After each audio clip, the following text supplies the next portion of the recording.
صلاح الدین ایوبی، مسلمانوں پر ظلم ہوا، فلسطین میں آگ لگی اور پورے فلسطین کی گلیاں خون سے بھر گئی۔ ایک دن کے اندر 70,000 مسلمان قتل ہوا۔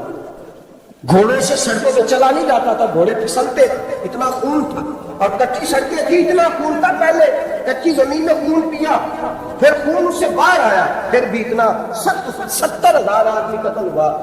صلاح الدین ایوبی کون تھے؟ میرے غوث اعظم جیلانی کے مدرسے کے طالب علم تھے۔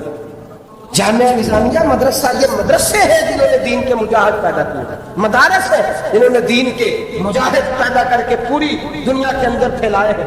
مدارس کے اندر دہشت گردی آئی، میں اختلاف نہیں کرتا، لیکن ابھی بھی مدرسے ہیں جن مدرسوں سے رسول اللہ کے دین کا سچا درس دیا جاتا ہے، امن پیار اور محبت کی فضا کو عام کیا جاتا ہے وہ مدارس، اور انشاءاللہ قیامت کی صبح تک وہ مدرسے قائم رہیں گے۔ صلاح الدین ایوبی مدرسے کے طالب علم ہے، مدرسے کا، لیکن مدرسہ اس کا تھا جو ساتھ درویش بھی تھا۔ صلاح الدین ایوبی اکیلا اپنے دوستوں سے کہنے لگا مسلمانوں کی مدد کی، چند سالوں میں نکلو مدد کرے۔ انہوں نے کہا تیرے نکلنے سے کیا ہوگا؟ کہنے لگا میں نے نہیں نکلنا، میرے اللہ نے میری مدد کر دی ہے، میرے اللہ نے میری اٹھ باندھ کمر کیا ڈرتا ہے، پھر دیکھ خدا کیا کرتا ہے، تو میں مجھے نکلنے دے، اللہ میری مدد کرے گا۔ تھوڑا تھوڑا کر کے فوج جمع کی، کوشش کی۔ چند سالوں کے بعد اسی جگہ جہاں مسلمانوں کا خون بہا تھا، اللہ نے اسلام کا جھنڈا پھر سے بلند کر دیا۔ صلاح الدین ایوبی فاتح بن کے مسجد اقصی کے دروازے پہ کھڑا ہے۔ چند سال گزرے، عیسائیوں کو اپنا وہ ظلم ابھی یاد ہے، اور عیسائی سارے لیڈر کہتے ہیں تیاری کر لو، اب ہمارے بچے کاٹے جائیں گے، عورتیں بیوہ ہوں گی، گردنیں کٹیں گی، اب دیکھنا جتنا خون ہم نے پایا تھا مسلمان اس سے دگنا بہائیں گے۔ صلاح الدین ایوبی گھوڑے پہ کھڑے ہیں اور پوچھتے او عیسائیوں بتاؤ تمہارے ساتھ کیا کروں؟ گردنیں جھک گئیں، جواب کوئی بھی نہیں۔ کہا تم نے 70,000 مسلمان ایک دن میں مارا تھا، بولو تمہارے ساتھ کیا کروں؟ تم نے ایک دن میں مسلمان یوں کاٹے جیسے گاجر مولی کاٹی جاتی ہے، بولو کیا کروں؟ عیسائی کہنے لگے ہمیں اپنے ظلم یاد ہے، تشدد یاد ہے، بربریت یاد ہے، تو بہتر جانتا ہے تو نے کیا کرنا ہے۔ صلاح الدین ایوبی گھوڑے پہ فاتح کھڑا ہے، آنکھوں میں آنسو آئے، تڑپ کے رویا، کہنے لگا میں تمہارے ساتھ وہی سلوک کروں گا جو میرے مصطفیٰ نے قریش مکہ کے ساتھ کروایا تھا۔ لا تصریب علیکم، جاؤ تم پر کوئی زیادتی، جاؤ تم آزاد ہو۔ اس نے کہا تو کر کیا رہا ہے؟ کہنے لگا میں کیا کروں، میں اس محمد کا ماننے والا ہوں جس نے معاف کرنا سکھایا ہے صلی اللہ علیہ وسلم، میرے پیروں میں زنجیر ہے رسول اللہ کی غلامی کی، جاؤ تم آزاد ہو۔ اس نے کہا تم آزاد ہو، لوگوں نے کلمہ پڑھنا شروع کر دیا، اشہد ان لا الہ الا اللہ واشہد ان محمدا عبدہ۔ سارے قبیلے کے کچھ نہ کچھ لوگ مسلمان، ایک قبیلہ رہ گیا مسلمان نہیں ہوتا۔ صلاح الدین ایوبی اپنے خیمے میں بیٹھے تھے، بی بی آ گئی، اس قبیلے کا کوئی شخص مسلمان نہیں ہوتا۔ بی بی آئی، آ کے کہنے لگی میرے 4 بیٹے جنگ میں کھو گئے، چھوٹے چھوٹے بچے جنگ میں کھو گئے، مل نہیں رہے، فوجیوں کو حکم دے مجھے میرے بچے تلاش کر کے دے۔ صلاح الدین ایوبی نے جج پر سر پہ امامہ باندھا، نیزہ پکڑا، سینے بن باندھا، اپنے جبے کو سمیٹا اور باہر کہنے لگی تو کدھر جا رہا ہے؟ کہنے لگا میں خود تیرے بچے تلاش کر کے دوں گا۔ صلاح الدین چند سپاہی ساتھ گلی گلی نکلے، گلی گلی فجر کے نکلے، اثر ہو گئی، تھک گئے، 2 نمازیں صحرا میں پڑھی، جنگل کے اندر پہنچے تو ایک کونے میں 4 بچے ایک جگہ ڈرے اور سہمے ہوئے بیٹھے ملے۔ صلاح الدین ایوبی اٹھا کے لائے، ماں کو کہنے لگے تیرے بچے ہیں، نکلا اس لیے تھا کہ میرے نبی نے فرمایا بچے جدا ہو تو ماں کو درد بڑا ہوتا ہے، اور میرے رسول نے فرمایا تھا جب جنگ کرنے جاؤ تو کھیت برباد نہ کرنا، فصلیں تباہ نہ کرنا، بچوں کو ماں سے جدا نہ کرنا۔ فرمایا میں سوچ رہا تھا تیرے بچے کہ میری وجہ سے جدا ہو گئے تو مصطفیٰ کو جواب کیا دینا؟ فرمایا تیرے بچے ڈھونڈ کے لایا ہوں۔ بچے ماں کے پاس آنے لگے تو ماں نے بڑے بیٹے کے منہ پہ تھپڑ مارا، کہتا ابا کیا ہوا؟ کہنے لگے تو نے سنا نہیں کہ دشمن کے بچوں کی اتنی حفاظت کرتا ہے، میرے پاس نہ جا، اس کے قدموں میں بیٹھ جا، جس نبی کے غلام اتنے سچے ہیں وہ نبی کتنا سچا ہوگا، جس نبی کے نوکر اتنے کھڑے ہیں وہ نبی کتنا کھڑا ہوگا، جا کے کلمہ پڑھ لے۔ مسلمانوں کی نا ایک تعداد لڑتے لڑتے لڑتے لڑتے دور چلی گئی، تاتاریوں نے قید کر لیا، 4 مسلمان تھے، تبلیغ کرنے گئے، جنگ کرنے گئے، جہاد کرتے کرتے کافروں سے لڑتے لڑتے تاتاری قوم میں چلے گئے، وہاں قید کر لیے گئے تو سزائے موت کا حکم ہوا۔ 4 بزرگ تھے، سزائے موت کا حکم ہوا تو تاتاری بادشاہ جو تھا وہ بڑا خلاف تھا، بڑا سخت مخالف تھا مسلمانوں کا، اس نے کہا کہ ان کو جب پھانسی دینا تو مسلمانوں کو تو میرے سامنے دینا. اب 4 عالم ہیں, 4 صوفی ہیں, سفید داڑیاں, سر پہ امام ہے. پھانسی کا وقت آیا تو جو پھانسی گھاٹ ہے وہ ایک ہے, چاروں کو اکٹھے پھانسی نہیں ہو سکتی. ایک کو کہا کہ ایک ایک کر کے ان کو پھانسی دو. جب پھانسی کا وقت آیا نا تو جو سب سے پیچھے سنجی تھے وہ دوڑ کے آگے کہنے لگے بادشاہ پہلی باری میری لگا پہلی. اب بادشاہ نے کہا ٹھیک ہے اسے لٹکا دو. وہ قریب آئے تو دوسرے دوڑ آئے کہنے لگے نہیں نہیں پہلی باری میں نے زیادہ کافر قتل کیے, میرا بڑا جرم ہے, مجھے پہلے سزا دو. ان کو پھانسی دینے لگے تو تیسرے آ گئے کہنے لگے نہیں یہ تو میرا قتل کرتا تھا, رستے میں بتایا کرتا, ڈھونڈ کے میں بتلاتا تھا کہ یہاں زیادہ تعداد ہے, مجھے پہلے پھانسی دو. تیسرے کے ساتھ بات ہو رہی تھی تو چوتھا دوڑا آیا کہنے لگا یہ رستے بتاتا تھا, یہ تبلیغ کرتا تھا, یہ سارا کچھ کرتا تھا, لیکن کہا یہ کہتے تھے چلو واپس چلتے ہیں, میں جانے نہیں دیتا تھا. میں کہتا تھا اور کافر مارنے اور علاقے فتح کرنے, میرا جرم بڑا ہے, مجھے پہلے پھانسی دو. بادشاہ کہنے لگا مجھے 35 سال ہو گئے حکومت کرتے, بڑی دنیا کو پھانسی دی ہے, لوگ تو ایک دوسرے کو دھکے دیتے ہیں کہ پہلے تو جا پہلے تو جا, اور تم کیسی قوم ہو کہ ایک دوسرے پہ قربان ہو رہے ہو. کہنے لگا تم ایک باپ کی اولاد ہو. جان رہے آپ لوگ تاتاری بادشاہ کافی بادشاہ اسلام کی مخالفت کرتے ہیں, ایک باپ کی اولاد ہو کا نہیں, ایک قبیلے کے رہنے والے ہو کا نہیں, ایک ملک کے رہنے والے ہو نہیں. اس نے کہا رشتہ کیا ہے, تمہارا رشتہ کیا ہے؟ تو بول کے کہنے لگے خدا ایک ہے نبی ایک ہے, خدا ایک ہے اور نبی منفرد ایک ہے, اس قوم کی نقصان بھی ہے, ایک ہی سب کا نبی اللہ بھی, قرآن بھی ایک. کیا ہی اچھا تھا ہوتے اگر مسلمان بھی ایک, یوں تو سید بھی ہو, مرزا بھی ہو, افغان بھی ہو, تم سبھی کچھ ہو بتاؤ کہ مسلمان بھی ہو. فرمایا ہمارا اللہ ایک ہے, نبی ایک ہے. تو کہا پھر ایک دوسرے پہ جان کیوں دیتے ہو؟ فرمایا ہمارے نبی نے ہمیں بھائی بھائی بنا دیا ہے, بھائی کا دل نہیں کرتا اس کی آنکھوں کے سامنے بھائی چلا جائے, ہمارا دل نہیں کرتا پہلے مجھے دے پہلے مجھے دے.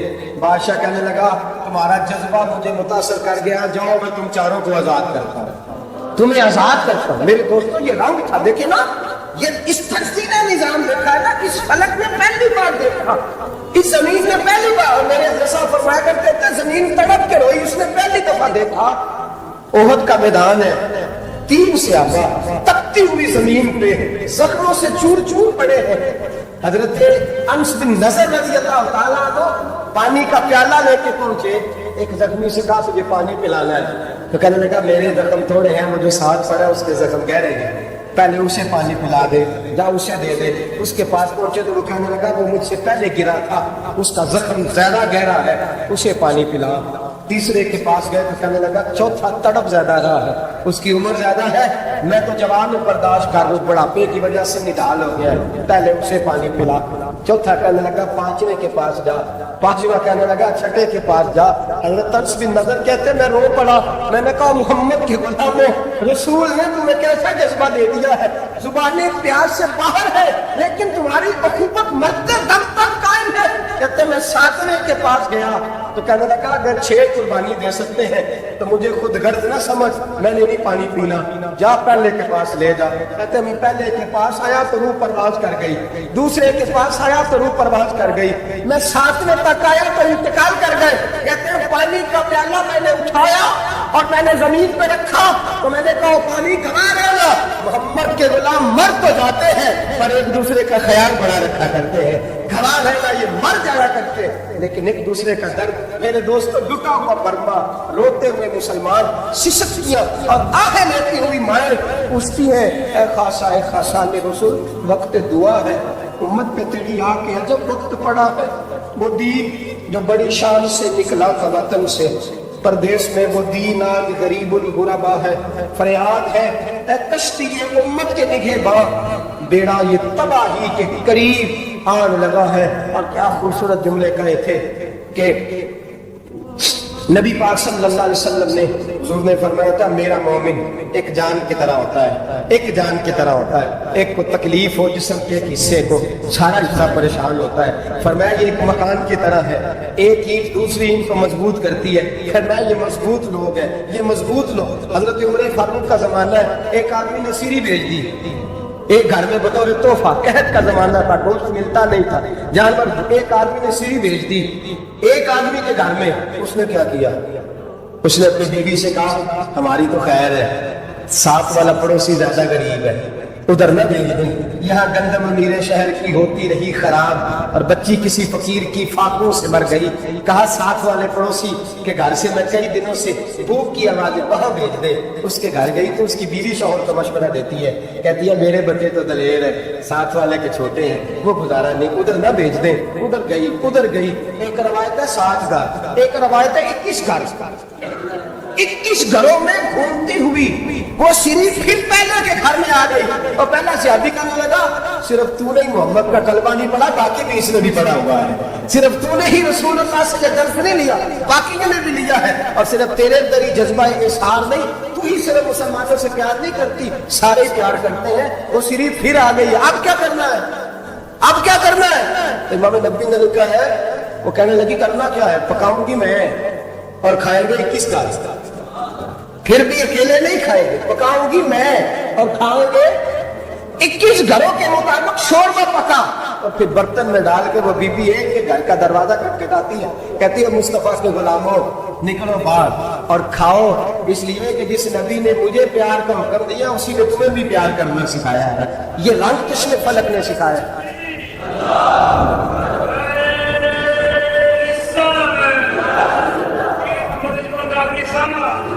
آپ کی بڑی مہربانی، زندہ باد ہوئی ہے، جس کو اللہ رسول زندہ باد فرمائے، بڑی مہربانی، اللہ جزا دے۔ بنو قریظہ اور بنو نذیر دو محلے تھے یہودیوں کے، یہودیوں نے بڑی آہت شکنی کی تو نبی پاک صلی اللہ علیہ وسلم نے ان کو بے دخل کر دیا، مدینے سے نکال دیا، مدینہ منورہ سے۔ یہودی نکل گئے مدینہ طیبہ سے، تو جب وہ نکل کے جا رہے تھے تو ان کے مکان، ان کے باغ، ان کی جائیدادیں بچ گئی۔ نبی پاک علیہ السلام نے انصار مدینہ کو پہلے بلایا، جاگ رہے نا آپ لوگ؟ پیسے آتے کسی کو برے لگتے ہیں؟ اب تو یہ بھی حلال حرام کی تمیز بھی اٹھتی جا رہی ہے، جائیداد، باغ، مال، علاقہ خالی ہوا ہے، وہ چلے گئے اور لوگ تو ڈھونڈتے پھرتے ہیں۔ اللہ خیر فرمائے، شاملہ جگہ ملتی نہیں اب شہروں میں، وہ کس کس نے نام کرا دیا، کدھر گئی ہے کوئی خبر ہی نہیں، خالی جگہ پڑی ہے۔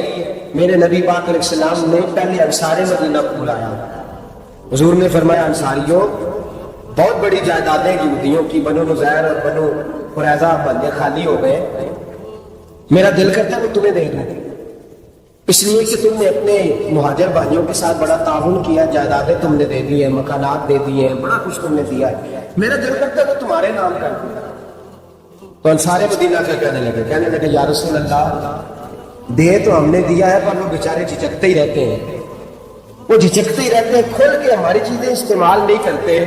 تو حضور ہم تو پہلے انصار ہیں، ہمارے پاس بڑا کچھ ہے، آپ مہربانی فرمائیں وہ سارا کچھ مہاجروں کو دے دے مہاجرین کو، ہمیں نہیں چاہیے۔ اب چلے گئے بات کر کے، میرے حبیب پاک نے مہاجروں کو بلا لیا، فرمایا بنو نذیر اور بنو قریظہ قبیلے کی جائیدادیں آئی ہیں، تمہارے پاس بظاہر جو چیزیں ہیں بھی وہ بھی انصار مدینہ کی ہیں، تو میرا یہ خیال ہے کہ وہ سارا کچھ تمہیں دے دیا جائے۔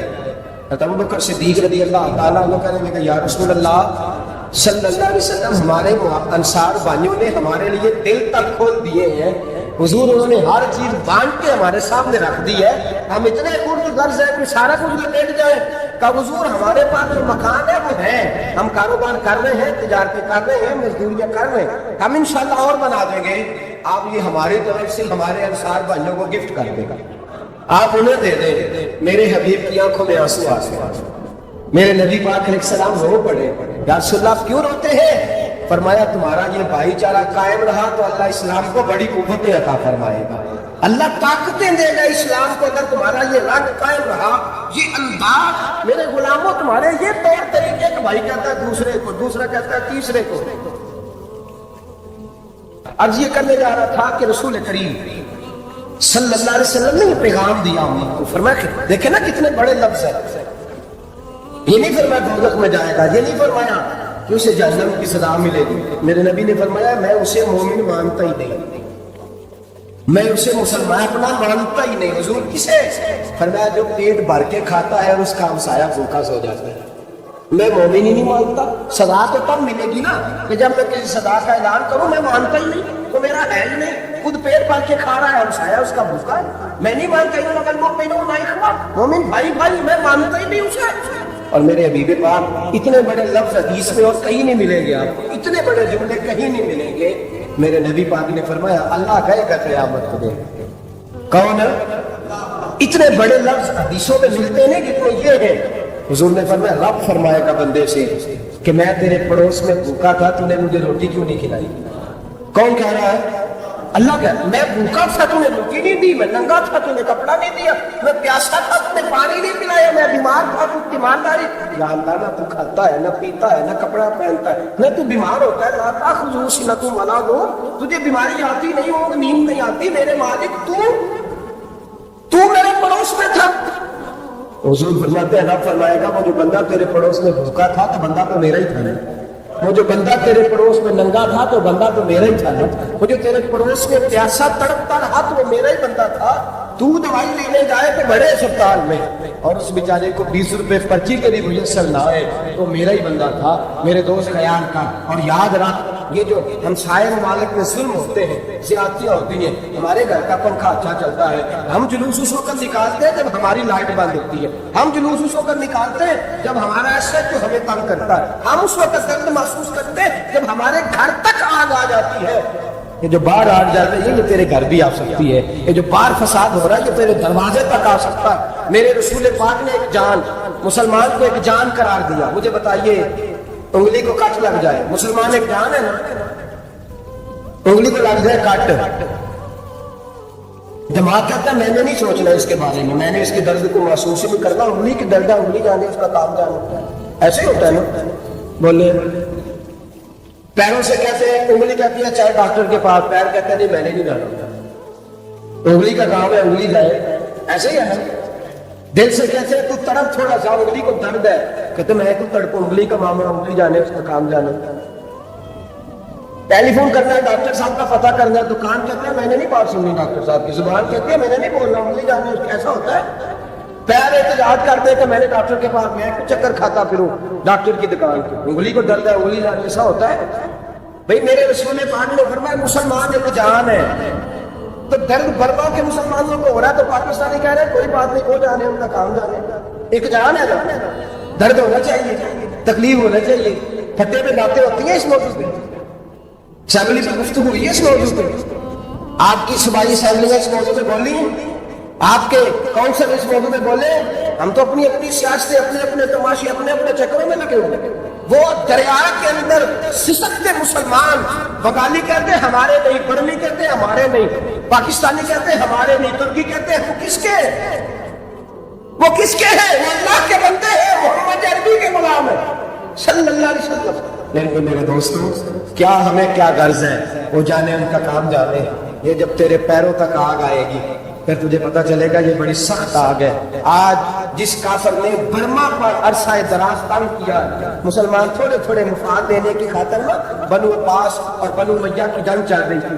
بنو عباس جو تھے وہ غالب آ گئے، بنو امیہ جو تھے ان کی حکومت ختم ہو گئی. تو عیسائیوں نے بنو امیہ سے کہا کہ ہم تمہارے ساتھ تعاون کرتے ہیں، ہم تمہارے ساتھ تعاون کرتے ہیں اور بنو عباس پہ غلبہ پا کے تمہیں حکومت دلاتے ہیں.